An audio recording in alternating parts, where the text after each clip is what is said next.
রাজনৈতিক মহলে প্রচলিত একটা কাহিনী মনে পড়ে।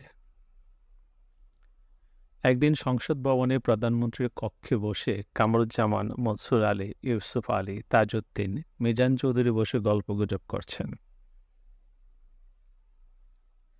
সহসা শেখ মুজিবুর রহমান বলে উঠলেন, আমি তো জাতির পিতা হয়েছি, তোমরা আমাকে প্রতিষ্ঠিত করো। তাজউদ্দিন তখন বললেন, মুজিব ভাই, কর্নেল নাসির আরব জাতীয়তাবাদের উদ্গাতা ছিলেন। তার অবদান, তার জনপ্রিয়তা, সর্বোপরি তার ত্যাগ এবং আদর্শের জন্য তিনি অমর হয়ে আছেন। তিনি তো নিজে ইজিপ্টবাসীর জাতির পিতা হওয়ার মনোভাব ব্যক্ত করেননি, বা মিশরের অধিবাসীরা তাকে জাতির পিতার আসনে বসায়নি। শেখ সাহেব তখন চুপ হয়ে গেলেন। অন্য কোনো মন্ত্রী কোনো কথা বললেন না।